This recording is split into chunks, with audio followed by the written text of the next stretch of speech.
Oh oui, putain de merde, enfin. Pardon, excusez-moi, je dois aller changer de pantalon. Eh bien le bonjour au soir, c'est Alexem Et bienvenue dans cette vidéo passionnante sur un sujet qui l'est tout autant, à savoir la Snyder Cut. Le mai dernier, Zack Snyder annonce en plein live l'existence de la Snyder Cut, qui va sortir sur HBO Max, la future plateforme de la chaîne HBO. Merci Captain Obvious! La Snyder Cut, qui va donc être sa version du film Justice League, sorti en 2017, mettant fin à plus de 3 ans de spéculation, mais surtout d'attente. Et si je mets des guillemets à spéculation, c'est que personnellement ça fait des années que je le sais, depuis la sortie du film et surtout que je le disais déjà dans ma vidéo critique en 2017. Avec l'accumulation de toutes les preuves, les scènes coupées sorties sur internet, les news et les interviews sorties avant, pendant et après la sortie du film, il fallait vraiment ne rien avoir suivi de l'affaire pour dire que la Snyder Cut n'existait pas. Donc à tous les rageux je leur dis...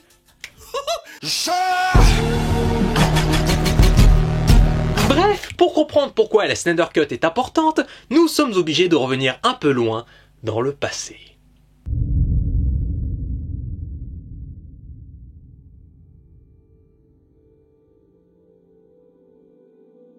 Il y a 4,5 milliards d'années, la Terre se créa après des milliers d'années de construction de protoplanètes. Et... Putain Thierry, je t'ai dit de pas toucher à mes fiches, merde! Je vais t'en foutre une, tu vas voir à un moment donné. Enfin bref, allez. Après le succès de la trilogie Dark Knight par Christopher Nolan entre 2005 et 2012, l'insuccès de Superman Returns par Bryan Singer en 2006 et la tentative ratée du film de Green Lantern par Martin Campbell en 2011, Warner Bros décide de relancer son catalogue DC au cinéma. Donc en juin 2013, sort Man of Steel, réalisé par Zack Snyder, qui doit se refaire une santé après le beat critique et financier de Sucker Punch, son précédent film. Et ça tombe bien, Man of Steel va être rentable avec plus de 668 millions de dollars au box-office mondial, malgré quelques critiques concernant le rythme et des choix de scénario, voire des incohérences ou facilités. Reste que ça a suffisamment bien marché pour que Warner commence à voir les choses en grand. Voyant le succès de leur concurrent Marvel avec Avengers de Josh Whedon en 2012, Warner Bros opte pour une nouvelle stratégie. En juillet 2013 au Comic Con de San Diego, il est officiellement annoncé que la suite de Man of Steel serait Batman contre Superman et le public est en joie. Ils sont très contents. Enfin bref, le film sort en mars 2016 et pour un budget de 250 millions de dollars, il en rapporte plus de 873 millions de dollars au total. Un bon succès, mais pas à la hauteur des espérances de Warner. D'autant que le film essuie quelques critiques négatives à cause de son ton trop sombre, de son esthétique marquée et de certaines décisions scénaristiques qui ont fait péter un câble les spectateurs. Alors que si tu réfléchissais 2 minutes, tu verrais que c'est parfaitement logique. Putain de bordel de merde!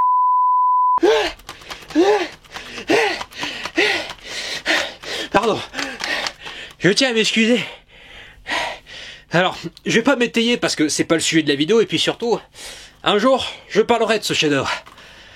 Promis. Donc les critiques négatives ont tellement fait peur à Warner qu'ils ont décidé que leur prochain film, Suicide Squad, réalisé par David Ayer, aurait droit à des reshoots qui ne seront pas mineurs du tout, puisque ça va changer un peu l'ambiance du film. Ça va très mal. Et pour un budget de 175 millions de dollars, il en rapporte plus de 746 millions au total. Une belle réussite, oui, mais à quel prix ? Au prix d'un rythme bâtard, d'une mauvaise gestion de l'équipe, d'un mauvais équilibrage, d'un montage plat qui enchaîne les plans automatiquement, et je viens de me rappeler que ce film a eu un Oscar. Pays de merde.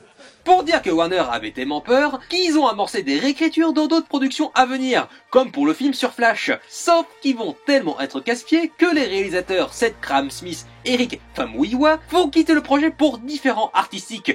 Et donc le projet Flash n'est toujours pas sorti. Ouais, ils sont vraiment forts chez DC. Et encore, c'est pas fini. Ce qu'il faut savoir, c'est qu'en 2016, après la sortie de Batman contre Superman, Warner crée la division DC Films avec à sa tête Geoff Johns, un scénariste de comics DC, et John Berg, le vice-président de Warner Bros. Sauf qu'ils ont d'autres personnes à leur tête, à savoir Diane Nelson, présidente de DC, et de Greg Silverman, président de production chez Warner. Et il ne faut pas oublier Jeff Boggles, qui est le président de Warner Bros, et Kevin Tsujihara, président directeur général de Warner Bros. Tu le sens le gros bordel arriver ou pas là? Parce que fin 2016, à cause des critiques à répétition sur les films, Greg Silverman dégage pour être remplacé par Toby Emmerich. Et il est annoncé peu de temps après que les films d'ici ne seraient plus sombres, qui doivent susciter de l'espoir et avoir de l'humour, bref, enfin, copier Marvel quoi. Chose qu'ils avaient commencé à faire avec Suicide Squad. Et entre deux, Wonder Woman de Patty Jenkins est sorti en 2017, et le film a eu de bons retours critiques et financiers, il faut bien l'admettre. Et malgré des bonnes scènes, de bonnes idées et un casting investi, ça n'enlève pas des stupidités dans le film qui me font lever les yeux dans le ciel. Mais bon, j'ai promis de pas m'énerver. Quoi qu'il en soit, les résultats sont à la hauteur, d'autant que le film est vu comme une révolution dans le monde du blockbuster, avec une super-héroïne en tête d'affiche. Dommage que ce soit pour ce film-là, d'autant que Captain Marvel était plus réussi au niveau thématique, mais bon bref, je m'égare, gare. Mais moi je m'appelle Thierry. Je sais que tu t'appelles Thierry, maintenant ferme ta gueule et laisse-moi terminer, Edgar. Et puis le film le plus attendu depuis plus d'une décennie que même George Miller, le créateur de la saga Mad Max, devait réaliser, sort enfin en novembre 2017. Alors qu'un drame est survenu pendant la production du film. En effet, le film était majoritairement achevé. Tourné entre avril et octobre 2016, Snyder quitte le projet en mai 2017 suite au suicide de sa fille Autumn en mars 2017. Il quitte le projet abattu après avoir continué à travailler intensivement pendant des mois pour oublier sa peine. Snyder part en disant que sa famille comptait plus que tout et laisse le soin à Josh Whedon de finaliser le film, c'est-à-dire les quelques reshoots à faire et la post-production de Justice League. Donc, malgré ce drame, avec un film quasiment achevé, un partenaire choisi par son réalisateur et avec le budget, elle a une route à suivre, qu'est-ce qui pourrait mal se passer?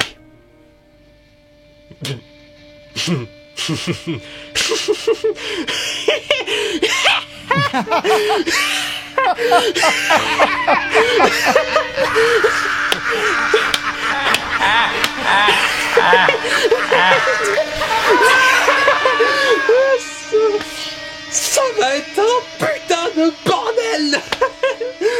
Warner Bros a profité du départ de Zack Snyder pour modifier drastiquement son film.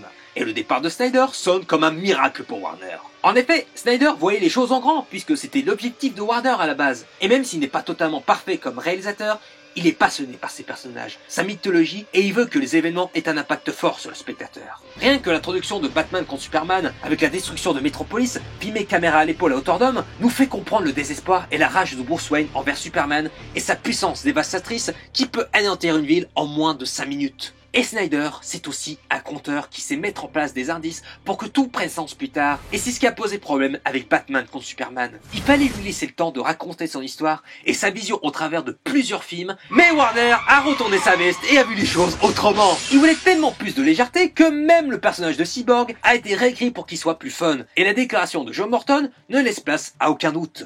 Je sais que pour Ray Fisher, le jeune homme qui joue Victor, déjà justement visait à rectifier le ton du personnage.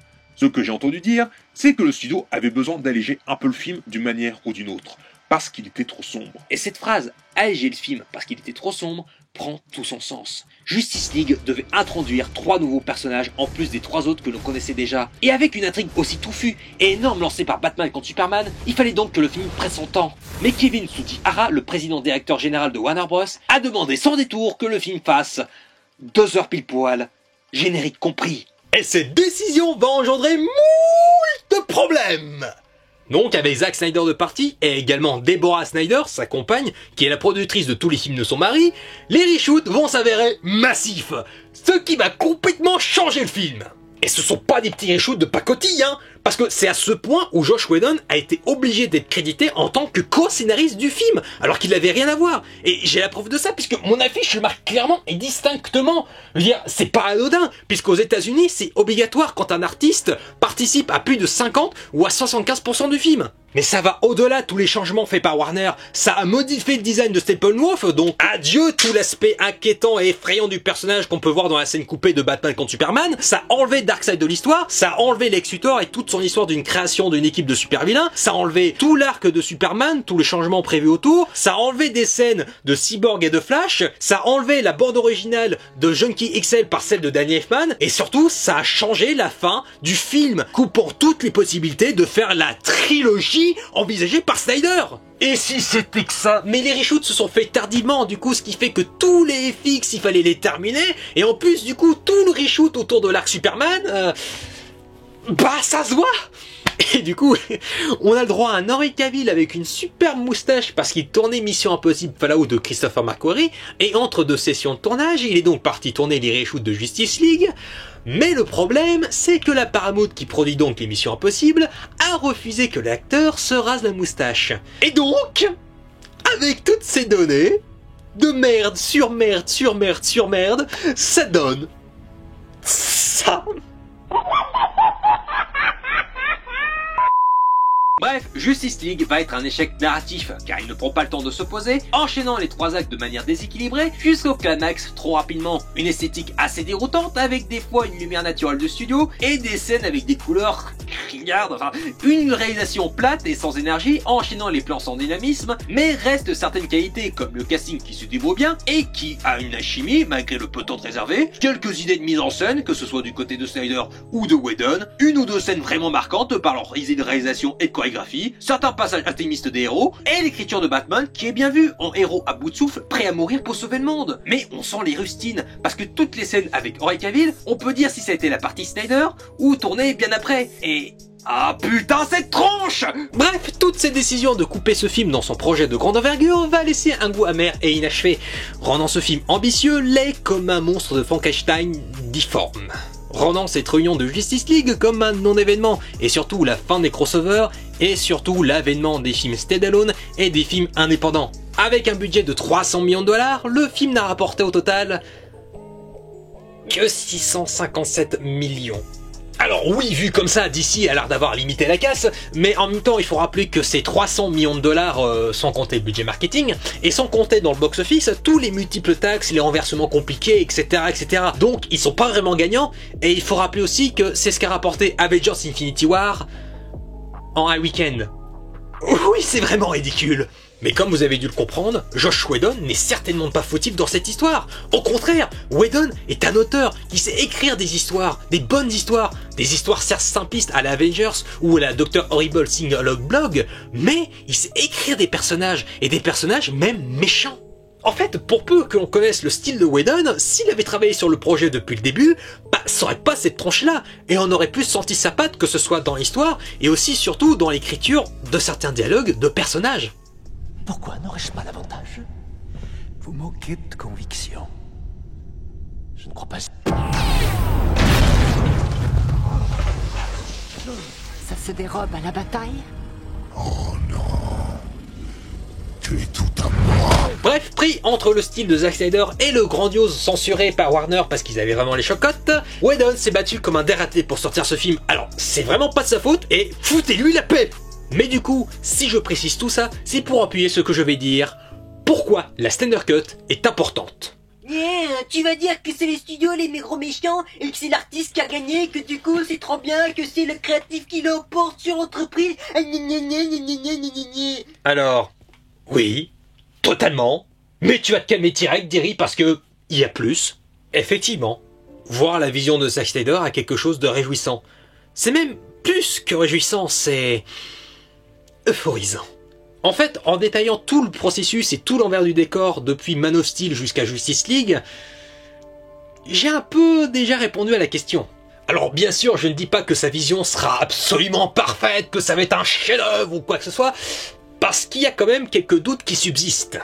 Genre, la scène où Superman affronte la Justice League, elle commence avec Cyborg qui tire sans raison sur Superman, et c'est ce qui déclenche la bataille. Et là, Henry Cavill n'a pas sa moustache, et le behind the scene le montre très bien.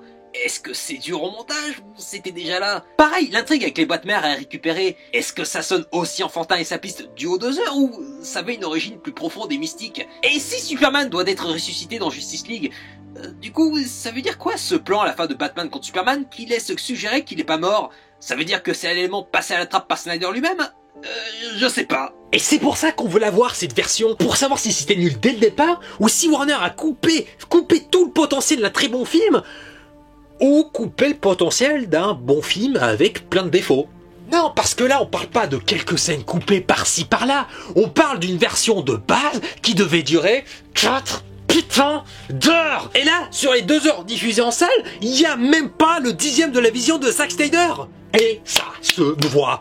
Regardez le pré-trailer de la Snyder Cut, avec cette esthétique et cette colorimétrie plus proche de celle de Batman contre Superman, qui instaure un aura mystérieux, avec une vraie mise en scène, avec ce plan travelling en contre-plongée pour amener les différents éléments, comme les dessins et la boîte mère. Puis, ce travelling sur Wonder Woman, où on comprend qu'elle a peur. Puis, un autre travelling en contre-plongée plus bois, pour asseoir la domination de Darkseid. Et ce deuxième travelling en plan rapproché sur Wonder Woman, où la peur la prend de plus en plus. Et puis...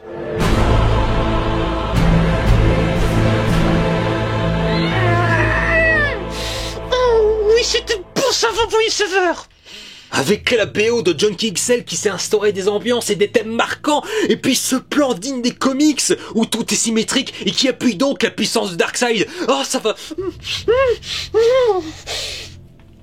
Bichou. 30 secondes.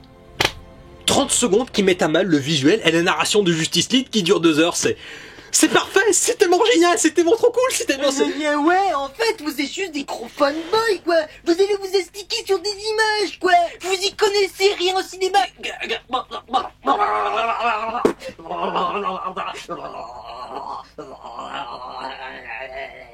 Putain, la mauvaise foi l'a tué.